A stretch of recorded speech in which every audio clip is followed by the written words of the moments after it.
అటు హుసేన్ సాగర్ల బుద్ధుడు, పక్కకే లుమ్ని పార్కు, ఎదురుంగా సచివాలయం, ముంగట తెలంగాణ తల్లి విగ్రహం, అటు పక్కకు 125 అడుగుల అంబేద్కర్, నడుమిట్ల ఎన్టీఆర్ గార్డెన్, జరంత వెనకకొస్తే బిర్లా మందిర్, రవీంద్ర భారతి అసెంబ్లీ.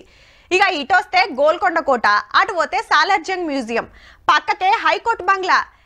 అసలుదే మర్చిపోతున్నామంటురులే, చూడురి మరి దాని వార్తే. చార్మినార్ అంటే 400 సాల్ కా నిషాన్. అయితే నిన్నటి ఆనలకు మినార్ పెచ్చులుడి కిందున్న భాగ్యలక్ష్మి అమ్మవారి గుడి ముంగట పడ్డాయి.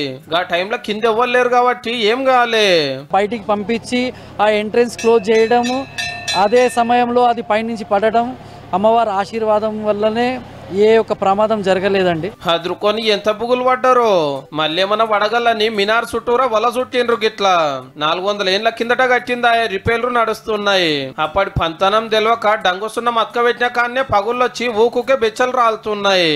మల్క రిపేర్ల కోసం పెట్టిన ఇన్ప కడ్డీ దాకి గడియారం పలిగితే మంచిగా చేసి పెట్టిండ్రు. హైదరాబాద్ అంటేనే చార్మినార్, చార్మినార్ అంటేనే హైదరాబాద్. విదేశాల నుంచి కూడా ముందు హైదరాబాద్ రానే చార్మినార్ ఎక్కడైనా వస్తారు. వాళ్ళు కూడా చూడడానికి వచ్చినప్పుడు ఏమైనా ప్రమాదం జరిగితే మనకి చాలా చెడ్డ పేరు వస్తుంది. హైదరాబాద్ చూసానికి వచ్చిన వాళ్ళంతా తప్పకుండా చార్మినార్ కు రావాల్సిందే. చుట్టూరా తీరొక్క షాపింగ్లు, 1.25 దందాలు, దినం లక్షల మంది తిరిగే జాగాయే. ఇంకా కొంచెం బాగా చూసుకుంటే బాగుంటుంది. మనకు వచ్చే భవిష్యత్తు తరాలకి ఎవరైతే ఉన్నారో వాళ్ళందరికీ చూపెట్టడానికి చాలా బాగుంటుంది. సిటీ చుట్టూరా మొగుళ్ళు దాకి అద్దాల మేడలు బొచ్చడు కట్టినా ఎప్పటికీ మన చార్మినారే మళ్ళా.